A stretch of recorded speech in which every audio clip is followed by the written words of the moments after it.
Olá! Sabe, quando a gente pensa no fim dos tempos dentro do cristianismo, a primeira imagem que vem à cabeça é quase sempre a de ir para o céu, certo? Mas e se a grande recompensa não for lá em cima, mas aqui mesmo, na Terra? Pois é, hoje a gente vai mergulhar numa interpretação que diz exatamente isso: a ideia de um reino de verdade, físico, governado por Cristo bem aqui, no nosso planeta. Vamos ver como essa história se desenrola. Então, vamos direto ao ponto, a pergunta central. Qual é, afinal, a recompensa final? É a alma flutuando para as nuvens ou será que existe outra possibilidade? A perspectiva que vamos analisar agora traz uma resposta que, com certeza, pode surpreender muita gente. E olha só o contraste. De um lado, a crença mais popular, de uma vida eterna lá no céu. Do outro, essa visão que a gente está explorando, a de reinar junto com Cristo aqui, numa terra totalmente restaurada. Segundo essa interpretação, essa promessa de um reino terrestre é muito mais forte e presente nas Escrituras do que a gente costuma imaginar. Ok, vamos para a nossa primeira parte e entender como os acontecimentos de hoje seriam lidos por essa ótica. Para essa linha de pensamento, o que acontece no mundo não é um monte de coincidência. Pelo contrário, seria o cumprimento direto de profecias antigas. E a chave para entender o presente seria esse conceito, o tempo dos gentios. O que isso quer dizer na prática? Basicamente, seria a era em que a gente vive agora, um período em que a salvação foi, digamos, aberta para todo mundo, não só para o povo judeu. E, ao mesmo tempo, Jerusalém estaria sob o domínio de outras nações. E essa passagem de Lucas é a grande base da ideia.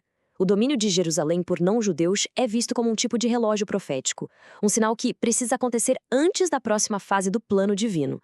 E o ponto crucial é este: esse período tem uma data para acabar. E é aqui que o antigo e o moderno se encontram de um jeito impressionante. Manchetes de jornal como uma aliança entre Rússia e Irã, por exemplo, são interpretadas não como mera política, mas como cumprimento direto de profecias de milênios atrás, como as do livro de Ezequiel. Para quem segue essa visão, o noticiário de hoje é um eco de textos antigos se tornando realidade. Bom, e todos esses sinais estariam apontando para um evento que fecharia a nossa era atual, a famosa Batalha do Armagedon. Mas calma, não se trata de aniquilação total, é um confronto com um propósito bem específico. Nessa interpretação, o Armagedon é menos uma guerra e mais um ato de julgamento. A ideia é que Deus vai reunir as nações ali na região do Vale de Josafá para um grande acerto de contas. E o foco desse julgamento é bem claro: como essas nações trataram Israel ao longo da história. O desenrolar dessa batalha seguiria 4 passos bem claros. Primeiro, as nações do mundo todo se reúnem na região. Aí, o conflito explode quando elas cercam Jerusalém. Então, bem no momento mais crítico, quando parece que já era para Israel, acontece a intervenção divina. E, por fim, essas nações invasoras são julgadas e derrotadas de uma vez por todas. Essa profecia de Joel deixa a motivação por trás de tudo muito clara, né? A batalha é uma intervenção direta de Deus a favor de Israel. E o interessante é como isso muda a nossa perspectiva do conflito. Não é uma briga de homens por território, mas uma ação judicial divina, por assim dizer. E aqui tem um detalhe fascinante sobre a história dos dias abreviados. A ideia não é que o tempo vai passar mais rápido, tipo o relógio correndo. Não. A ideia é que a duração da batalha em si vai ser encurtada por Deus. E por quê? Para garantir que sobre gente. Para que haja sobreviventes em carne e osso, salvando a humanidade da destruição completa.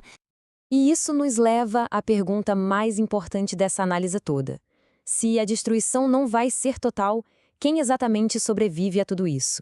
E qual vai ser o destino dessas pessoas? A promessa de que vai ter gente sobrevivendo é bem explícita. A profecia de Joel fala em livramento e num remanescente chamado por Deus. Mas quem exatamente faz parte desse grupo? Segundo essa visão, não é um grupo só, mas 3 grupos bem diferentes que sobrevivem.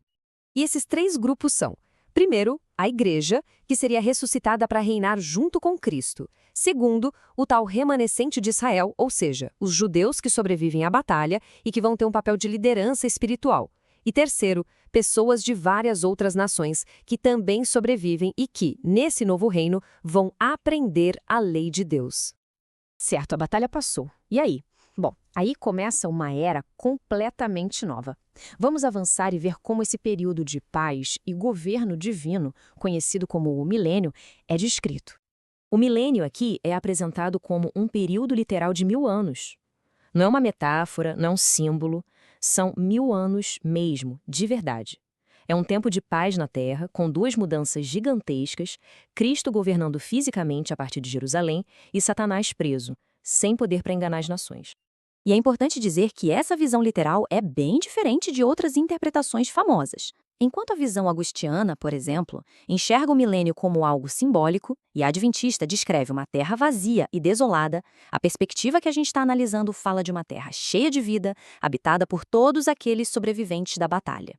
E para a gente ter uma ideia do nível de paz que seria esse reino, a imagem profética de Miqueias é perfeita.